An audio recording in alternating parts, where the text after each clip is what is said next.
एक समय की बात है, गोकुलपुर गांव में एक ब्राह्मणी कर्माबाई और उसकी बेटी सुचित्रा रहते थे।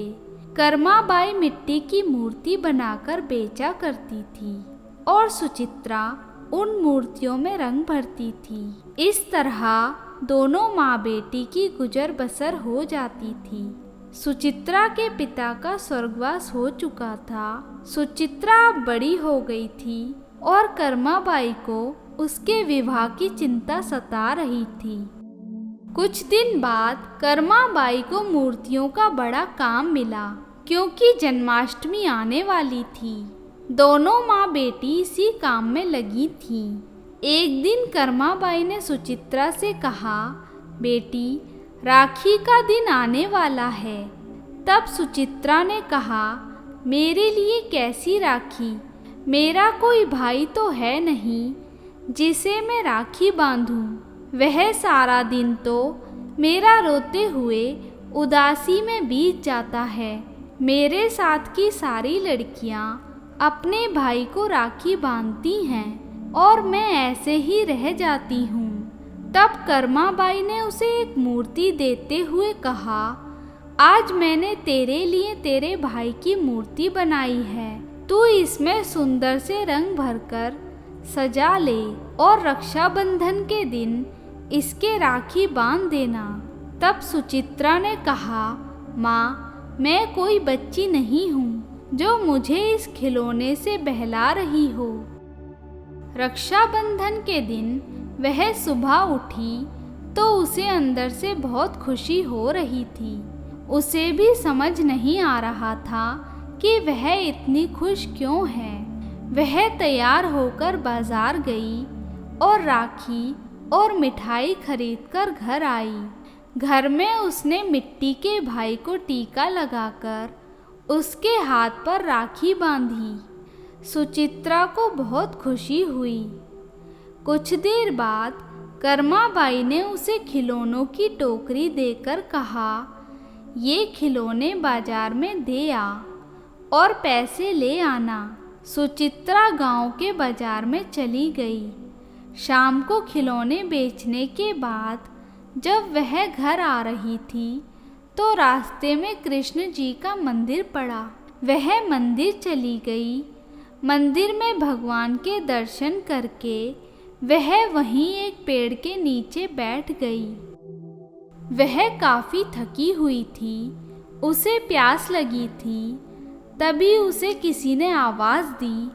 उसने पलटकर देखा तो एक लड़का पानी का लोटा लिए खड़ा था और कह रहा था, बहन, पानी पी लो।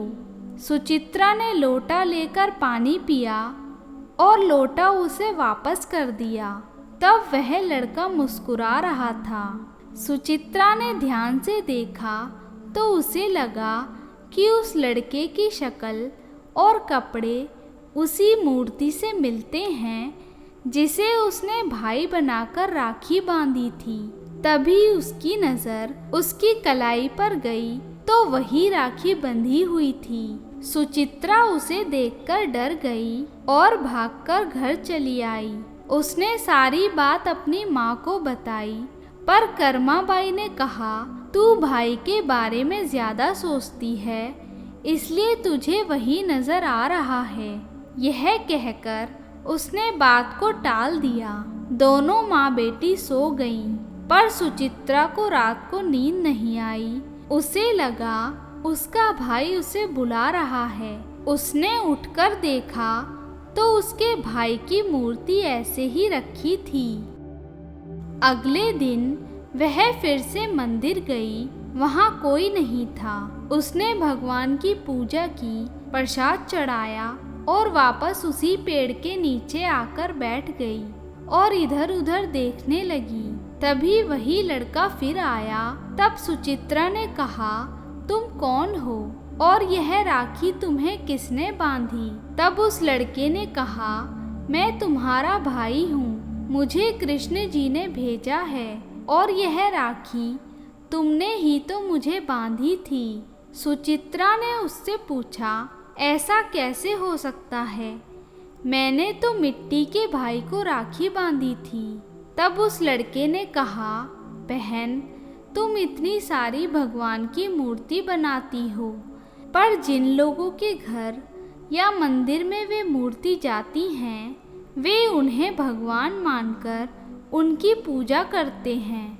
उस मिट्टी की मूर्ति में लोगों को भगवान दिखते हैं। उनकी श्रद्धा से मिट्टी में भी भगवान बस जाते हैं और उसी मूर्ति में लोगों को साक्षात भगवान के दर्शन होते हैं।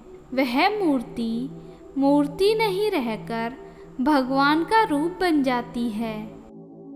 इसी तरह आज तुमने एक मिट्टी के खिलौने को मन से अपना भाई मानकर उसके हाथ में राखी बांधी, उसे टीका लगाया और उसे मिठाई भी खिलाई।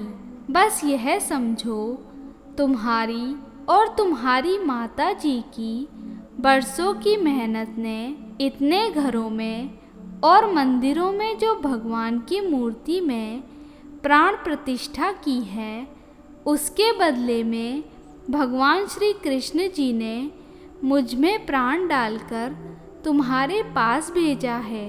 अब मैं तुम्हारे साथ रहूँगा। अब मैं धन कमाकर धूमधाम से तुम्हारी शादी करूँगा और भाई के सारे फर्ज पूरे करूँगा। सुचित्रा उसे घर लेकर आ गई और माँ को सब बात बताई। उसके बाद तीनों खुशी खुशी रहने लगे। अब हर रक्षाबंधन को सुचित्रा अपने भाई को राखी बांधने लगी। हे गिरधर गोपाल, इसी तरह सब बहनों का रक्षाबंधन खुशियों से मनता रहे, ऐसी कृपा बनाए रखना। मित्रों, आपको ये कहानी अच्छी लगी हो तो इसे अपने मित्रों के साथ भी शेयर करें और हमारे चैनल वैदिक मंथन को सब्सक्राइब करें। धन्यवाद।